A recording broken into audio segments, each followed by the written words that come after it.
નમસ્કાર, આપ જોઈ રહ્યા છો સ્પાર્ક ટુડે ન્યૂઝ। રાત્રે મકાનોમાં ચોરી કરતી ચામાચીડિયા ગેંગના સાગરીતો ઝડપાયા। થોડા દિવસો અગાઉ માંજલપુર અને મકરપુરા વિસ્તારમાં ચોરીના બનાવ બન્યા હતા। પોલીસે ઘરફોડીઓની તપાસ હાથ ધરી। રોડ પર ફુગ્ગા વેચતા લોકો હોવાની બાતમી મળી હતી। મહિલાઓ ફુગ્ગા વેચતી અને તેમના પુરુષો રાત્રે ઘરફોડ ચોરી કરતા। આ ગેંગ મધ્યપ્રદેશથી આવતી હોય છે। પોલીસ દેવા સોલંકી અને કબીર સોલંકી સહિત એક સગીરની ધરપકડ કરી। ગેંગના અન્ય 3 સાગરીતોને વોન્ટેડ જાહેર કરાયા। ચામાચીડિયા ગેંગના સભ્યો સામે અગાઉ પણ ગુના નોંધાયેલા છે। તાજેતરમાં 2-3 ચોરીના બનાવો માંજલપુર અને મકરપુરા ખાતે ધ્યાનમાં આવ્યા હતા। તેના સીસીટીવી ફૂટેજ તપાસ ચાલુ હતી અને તે દરમિયાન રાત્રિના સમયે માંજલપુરના થાણા અધિકારી શ્રીની પોતાની નાઇટ હતી।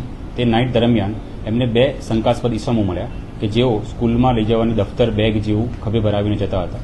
તેમની પૂછપરછ કરી અને બેગ ચેક કરી તો બેગમાંથી વિવિધ પ્રકારના સાધનો મળ્યા જેનો ઉપયોગ સળિયા કાપવા માટે, લોક તોડવા માટે થતો હોય તથા પેપર સ્પ્રે જેવા અને અન્ય ડિસમિસ, વાંદરા પકડ, પાના પકડ વગેરે વસ્તુઓ, ગિલોલ અને પથ્થર મળી આવ્યા।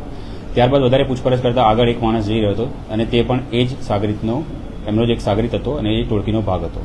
તો તે રીતે આ ચડ્ડી બંધાનધારી ગેંગ જે અત્યારે ઘણી એક્ટિવ થઈ છે છેલ્લા થોડા સમયથી તેને પકડવામાં આવી છે અને તે આંતરરાજ્ય જે ચામાચીડિયા ટોળકી, ચામાચીડિયા ગેંગ તરીકે પણ તે પ્રચલિત છે, જેમની ઉપર તેમના શરીરના છાતીના ભાગ ઉપર ચામાચીડિયાનું ટેટુ બનાવવામાં આવેલું હોય છે।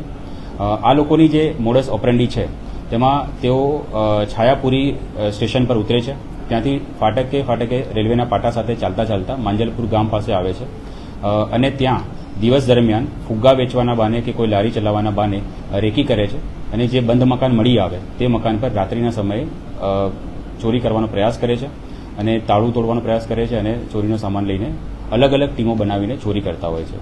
ચોરી થયા પછી આ ટીમો અલગ અલગ વિસ્તારમાં વહેંચાઈ જાય છે। જે એક ટીમ હોય છે તેનું કામ હોય છે કે આ જે સામાન છે, જે સાધન સામગ્રી છે કે જેનો ઉપયોગ કરીને ચોરી કરવામાં આવી છે તેને લઈને ભાગી જાય છે। એક ટીમ હોય છે જે મુદ્દામાલ છે એને લઈને જતી રહે છે અને ત્રીજી ટીમ અલગ દિશામાં જાય છે। આપણી પાસે સાધન સામગ્રીવાળી ટીમ હાથમાં આવી છે, જેમાં મુખ્ય આરોપી દેવરાજ ઉર્ફે દેવાભાઈ સોલંકી અને કબીર ઉર્ફે લલ્લુ સોલંકી છે અને ત્રીજો જે છે એ કાયદાના સંઘર્ષમાં આવેલ બાળકિશોર છે। આ 3 આરોપીની ધરપકડ આપણે કરવામાં આવી છે અને આ 3 આરોપીના જે ગુનાહિત ઇતિહાસ શોધવામાં આવ્યો તો માંજલપુરના 3 ગુના અને મકરપુરાનો એક એમ કુલ 4 વડોદરાના ગુના સિવાય મધ્યપ્રદેશમાં ઉજ્જૈન ખાતે નીલમગંગા, ચિમનગંજ અને મહાકાલ પોલીસ સ્ટેશનમાં વિવિધ પ્રકારના ગુનાઓ છે, જેની અંદર ચોરી કરવાના ગુના 307 એટલે કે અટેમ્પ્ટ ટુ મર્ડર અને પોલીસ પર અસોલ્ટ કરવા જેવા ગંભીર ગુનાઓ તેમના વિરુદ્ધમાં નોંધવામાં આવેલા છે। જે અન્ય એમની ટીમ જે મુદ્દામાલ લઈને જે ભાગી ચૂકેલ છે અને જેને પકડવાના પ્રયાસ ચાલુ છે, જે વોન્ટેડ છે, તેમાં દુર્જન બાબા, રાજપાલ પારધી, યોગેશ સોલંકી અને બાલી પવાર જેઓ અત્યારે વોન્ટેડ છે અને જેમને પકડવા માટેની કામગીરી અત્યારે હાલમાં ચાલુ છે। રાત્રિના સમયે નાઇટ ડ્યુટી દરમિયાન જે શંકાસ્પદ ઇસમ મળી આવ્યા કે જે સ્કૂલ બેગ લઈને જતા હતા તો તેમને પૂછપરછ કરવામાં આવી, તેમને ઉભા રાખવામાં આવ્યા અને તેમને સ્કૂલ બેગ ચેક કરતા તેમની પાસેથી સ્કૂલ બેગમાંથી કોઈ સ્કૂલનો સામાન ન મળતા વિવિધ પ્રકારના પાના પકડ, ડિસમિસ ને બધું મળી આવ્યું, ગિલોલ મળી આવી એટલે એમના પર શંકા ગઈ અને તેમને પછી પોલીસ સ્ટેશન લાવીને વધુ પૂછપરછ કરી અને એ રીતે આ ગુનાનો ભેદ ઉકેલવામાં આવ્યો છે।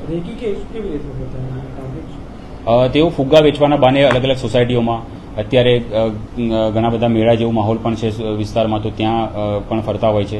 તો તેમના જે ફેમિલી મેમ્બર્સ હોય છે તેઓ ફુગ્ગા વેચવાના બાને સોસાયટીની વિઝિટ કરે છે અને જે બંધ મકાન મળી આવે તેની રેકી કરતા હોય છે અને રાત્રિના સમયે તેઓ ટીમ બનાવીને ત્યાં ચોરી કરવાનો પ્રયાસ કરતા હોય છે।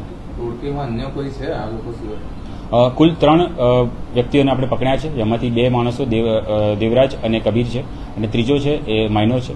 એ સિવાય જે ભાગી ગયા છે એ 4 ઇસમો છે, જેમના નામ દુર્જન, રાજપાલ, યોગેશ અને બાલી પવાર છે।